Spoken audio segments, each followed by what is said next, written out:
Hi lovely people, my name is Layla, and on this channel I dive into topics like personal development, inner work, and my experiences in Seoul, South Korea. 3 years ago, I shared a video on how to find a job in Korea, and it is time for an update. If you are overseas or already in Korea and are interested in securing a white-collar job outside of teaching, this video is for you. I, unfortunately, cannot wave a magic wand and make a job appear for you, but I have some advice and tips I would like to share with the hope it will help you on your journey. Before we dive in, let's address the most common question I receive. Do I need to speak Korean? This question usually comes from people like you and me, those who have earned their degrees abroad, have years of experience, and view Korea as their potential new home. The answer is clear: yes. Knowing and understanding Korean is essential. The way you prove that to a company and immigration is by providing your topic score or your transcript at a language school. During the interview process, the company will obviously be able to gauge your level as well. I was aware of this requirement, so once I relocated to Korea, I enrolled in Sogang University and dedicated a year and a half of my life to learning the language. I have videos of my experience at Sogang on this channel if you want to check them out. This was crucial in securing my position at the Korean marketing agency where I am currently employed. If you are interested in the E7 visa, which is the white-collar visa here, and the steps I took to obtain visa sponsorship, I will include a link to that video in the description box below. Also, if you would like to hear more about my experiences working at a marketing agency, I've recently uploaded a video as well discussing it. So you will find the link to that video in the description box.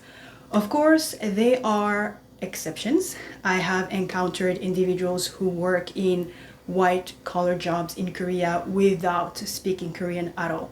However, these cases typically fall into two distinct categories. First, you have the expats transferred to Korea by their companies to work at the company's headquarters in Seoul. I've met such professionals at networking events. The other category is people recruited by headhunters to work for Korean conglomerates. I was dating this guy who was recruited as a high-level engineer for Samsung. He had a cushy salary, a 2-bedroom apartment in Gangnam, and many perks. But Korea wasn't his dream, and he couldn't care less. Those two categories of people will use English at work. They would have translators available if needed, and people to handle administrative tasks on their behalf. It is somewhat ironic that those of us who genuinely desire to be here must go through challenges to make it happen, while those who find it easier often seem less invested in being here.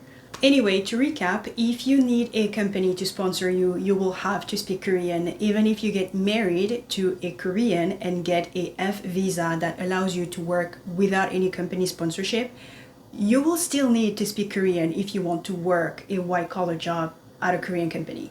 Of course, there are exceptions to the rules, but if I were you, I wouldn't base my future on being the exception, but rather keep a realistic approach. Another obvious thing is that you will need to speak English. You are not applying to be an English teacher, so don't worry if your country is not on the list of approved countries or if English is not your first language.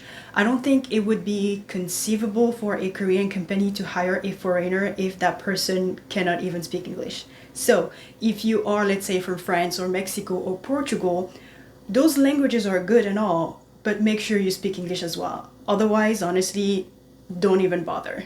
The last obvious thing is to prepare an English and a Korean resume before you start applying for jobs. You will need both when applying for jobs online and when applying for your visa.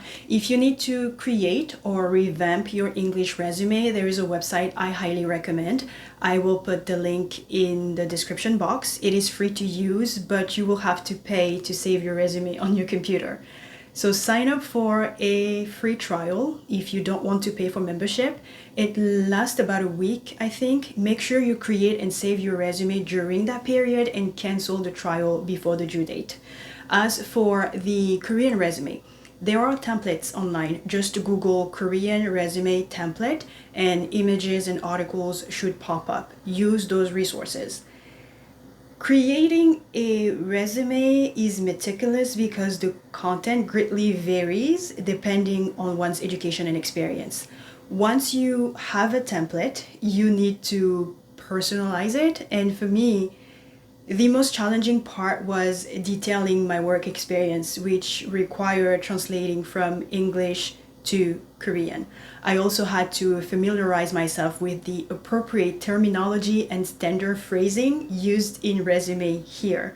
I found it very helpful to browse Korean job boards and study various job descriptions to understand common expressions and job-specific language, which I then incorporated into my resume. After completed it, I obviously showed it to a friend, for her to review for any errors. If you prefer a more straightforward approach and don't mind spending some money, website like Fiverr or Upwork offer services where professionals can craft a Korean resume for you. So I'm going to go ahead and put the link to those two websites in the description box. If you are already in Korea, you will greatly improve your chances of finding a job. Your resume needs to have a Korean address on it, otherwise the company might not take you seriously. Let's talk about the different options at your disposal when it comes to looking for a job.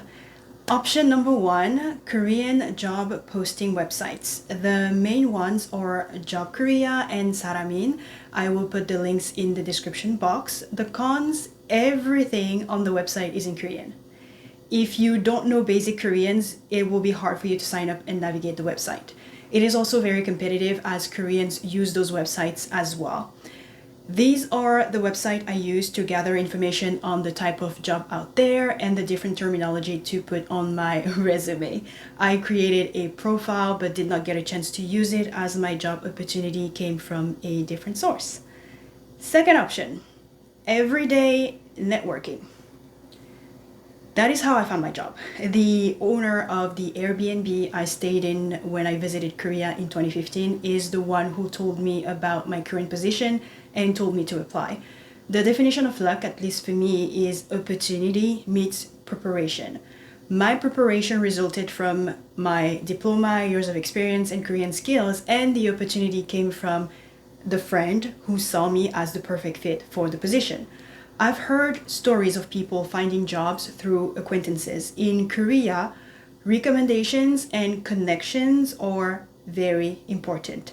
Who you know matters, and who knows you matters even more. So, when you are out and about, always remember that the people you meet could be the gateway to finding a job. So don't be afraid to tell people you're looking for a job.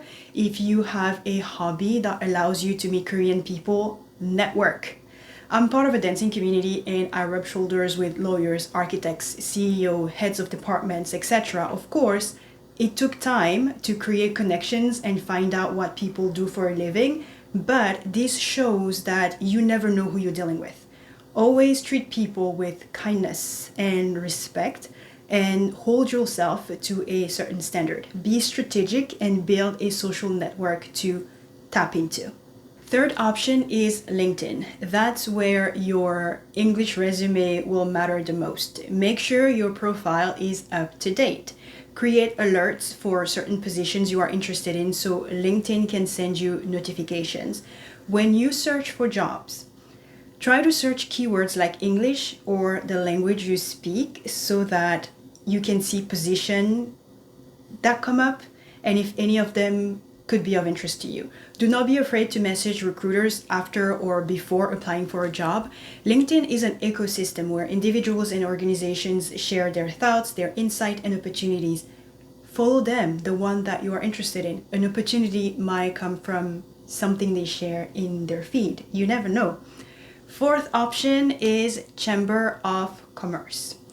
My personal experience is with the French Chamber of Commerce because it is very active and I speak French fluently. The French Chamber of Commerce has many networking events. If you do not speak French, fear not. Most events are in English. Their email communication is also in English. and many French professionals speak English as well. Subscribe to the newsletter. I promise you, you won't regret it. It is full of resources, insights, and detailed events. Those events aren't free, okay? But if they fit what you're looking for or who you would like to network with, it can be worth the investment. Make sure to carry business cards if you do not have a job yet. A simple card with your name, what you wish to do for a living in Korea, your phone number, and your email will suffice. You can get cards printed in Seoul super cheap. The exchange of business cards is still prevalent in the Korean business world. If you meet someone, if you meet people and connect with them, get their cards, give them yours. If you speak French, and yeah, I think if you speak French, you can look for jobs on the Chamber of Commerce website and upload your resume. If there is a country that you have in mind, you can also go on Google and search to see if that country has a Chamber of Commerce in Korea. I will put the main one in the description box for you to have a look at and see if that could be of an interest to you. Fifth option is business communities. Look up business communities or communities centered around a cause you care about. I follow two of them closely and get updates from their Kakao chat groups. They sometimes advertise job posting, free events, networking events, etc. I will put the link in the description box if you are interested. Sixth option, job fairs. As a D4 student visa holder, you will not be eligible to participate in student-related job fairs, but you can participate in general job fairs. There are some websites to watch, and I will put the link in the description box. You can also do a regular Google search for job fair Korea, and you put the year for online announcement. You can also set up a Google alert. Of course, none of these options will give you a job per se, but they will put you in the proper conditions, mindset, and environment to find a job. You have to put yourself out there, have a concrete plan, and believe you can make things happen for yourself. This is why being in Seoul while looking for a job and prioritizing learning Korean is essential.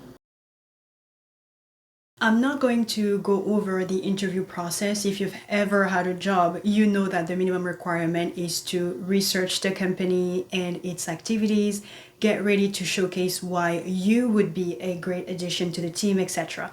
The process is pretty much the same here as well. So instead, I want to share things I hope you keep in mind before you show up for the interview, and most importantly, before you accept a job offer. Let's go over my do's and don'ts in no particular order. Number one, ask them if they have the ability to sponsor a E7 work visa. If the answer is no, you are wasting your time. Number two, do not be desperate. An employer can sense it and lowball you. Don't let your desperation for a job and a visa make you accept things you are uncomfortable with. Voice your concerns. If they can address and fix them, stay. If not, walk away. An employer will always have its best interest at heart, not yours. I won't go into details, but my current company tried to lowball me during the negotiation period, and because I had another option at the time, they realized I wasn't into accepting BS. I voiced my requirements and I got what I wanted. Get your scarcity mindset under control or you would be screwed. Number three, understand your financial requirements for a comfortable lifestyle in Seoul. Calculate your total expenses, including leisure activities and savings. This will help you determine a comfortable income level. Once you agree to a salary, it is very hard for you to get a major raise unless you get a promotion. With the way things are set up in Korean companies, it can easily take at least 3 years for you to get a promotion. So ensure you negotiate your salary and are comfortable with what they offer you from the get-go. Also, research online to check company reviews and salary reviews. This can give you an idea of what to expect for someone in your industry and position. In the description box, I will link to a Korean website similar to Glassdoor where you can find this information. You will need to sign up to access, all the details. Number 4, depending on the type of job, you can ask for an assignment to complete. This will give you a better idea of what the company wants you to do and show them how committed you are to the interview process. In my case, this worked like a charm. Of course, only do that if you fully trust your ability, because doing a crappy job might hurt your chances of being hired. Number 5, review your contract before you sign it. Check the salary section, the working hours, and the overtime policy. Number 6, the more years of experience abroad you have and the older you are, the greater your advantage in the workplace. When you start, you will be considered a new employee who has to prove themselves, but you will be treated with a bit more respect if you are more mature. And I can tell you because I've experienced that. I hope this was helpful. Share it with anyone who could benefit from the information. I wish you good luck in your quest.